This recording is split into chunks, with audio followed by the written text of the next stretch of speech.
later this Wednesday, Britain's most expensive property opens its doors. The launch party will be attended by retail tycoon Philip Green and X Factor's guru Simon Cowell. Well, the One Hyde Park development comprises 86 luxury apartments, but with prices starting at £6 million for a one-bedroom flat, will they sell in this age of austerity?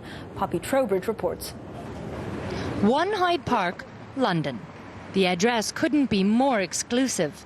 This building is home to 86 of the most luxurious apartments in Europe. One Hyde Park has basically delivered a product that's been long overdue in London as the #1 capital city. It is the fusion of high-end residential and hotel living.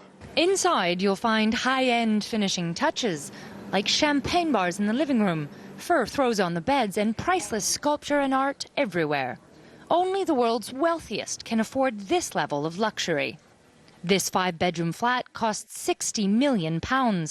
A simple one-bedroom in the complex about £6.5 million.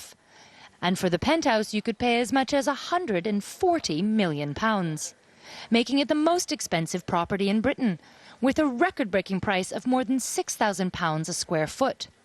Record sale prices have already set this development apart from other luxury properties here in London. But when you step inside, you start to see why. Features like this bespoke cinema room make every apartment unique. It's not just the special details.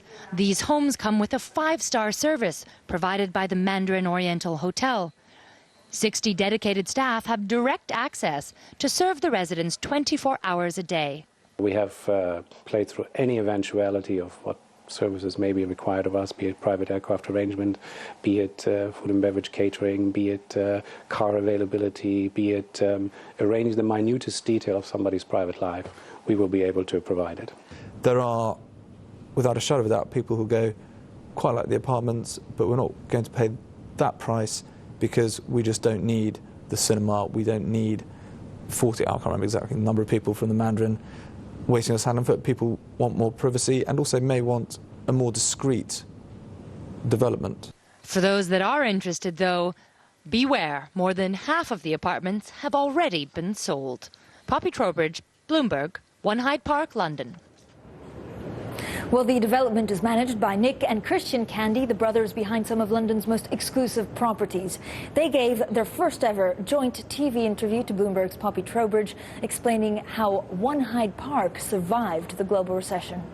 The journey for Candy and Candy has been a challenging journey because as development managers of the project, we're responsible for making sure everything is delivered on site. One Hyde Park was always going to be a complicated project, namely due to its location. You're not on a brownfield site, you are here in the centre of London.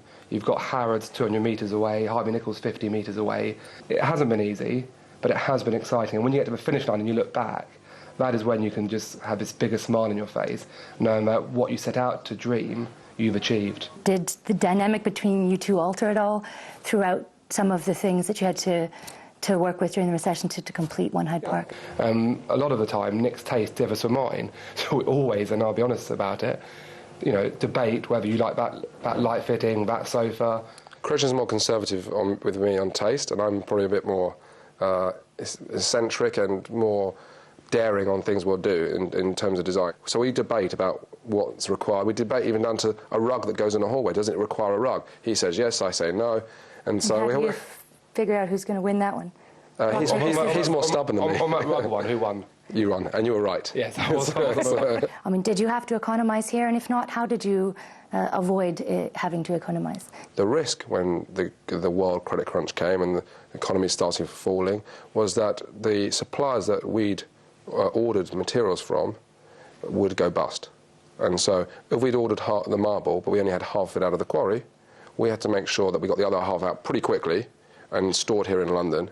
And that's exactly what we did. Did you have any serious doubts at any point, perhaps around the time that Lehman went down? On a personal level, I was worried about where our cash balances were. So there was a huge amount of caution. And even on this project, there's probably been a handful of subcontractors underneath a main contractor who've gone into administration.